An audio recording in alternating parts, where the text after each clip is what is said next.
Hello everybody and welcome in. Today I want to talk with you about the vertical OBS plugin called Aitum. The Aitum Vertical plugin lets you have another canvas in OBS to do all of your dirty work for you. So let's go check what that looks like. After you've installed it, you can come up here to the docs and you can activate vertical seams, vertical sources, vertical seam transitions, and vertical. As you can see here, we've actually already had one at one point, and I never fully uninstalled it. And yeah, so we're going to go ahead and clear out all of our other sources just to clean up this whole thing for us. And as you see, we only have the main canvas, which we can't actually turn off, I don't believe. And we have our shorts one. So the vertical one, you don't actually have to have it vertical. You can make a complete separate source just like this over here. And what that will let you do is that can let you stream to Twitch over here. And over here, you can record your gameplay with your camera in whatever mode you want. And your recording or your stream to another platform will not have any of this other stuff from like Twitch on there. So let's say on this side, we are running Twitch and we have all of our overlays and alerts and all of that.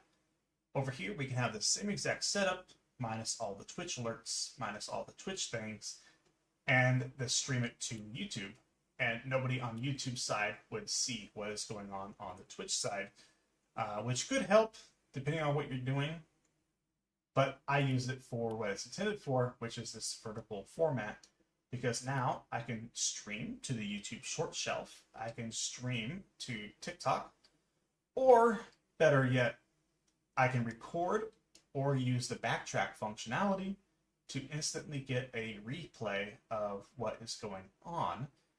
And it's already laid out how I want it in vertical format. And I don't have to worry about editing too much when I want to do a short for Fortnite.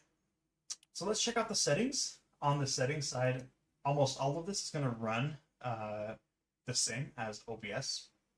So we have our resolution, we have our audio bitrate, backtrack always on or backtrack once while streaming and recording. The length of the backtrack, so let's say we want to catch the last 30 seconds of action. We can have it right there. Where is it going to be saving to? And which button do you want the hotkey to be on for backtrack? I have mine set to my mouse to a button I don't use except for this. That is still easily accessible, but not in the way where I'm going to accidentally hit it. For streaming, you also have the ability to enable that and send it to a different RTMP than your main stream. You also control the video bitrate of the stream as well. And you can have it set to use main OBS settings so that you're not re-encoding everything. Everything is going to be the same as your main source. For recording, it's going to work exactly the same way again. Your path, your video bitrate, your recording hotkeys, and also your advanced settings as well. And for me, this is the best thing to have ever, because now I can easily and quickly set everything up.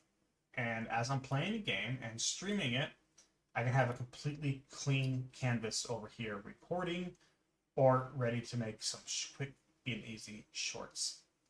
I hope that you found this video helpful. If you did, leave me a like, be subscribed to the channel, and check out our other videos, which I will link down below on setting up OBS. Thank you all. Bye-bye.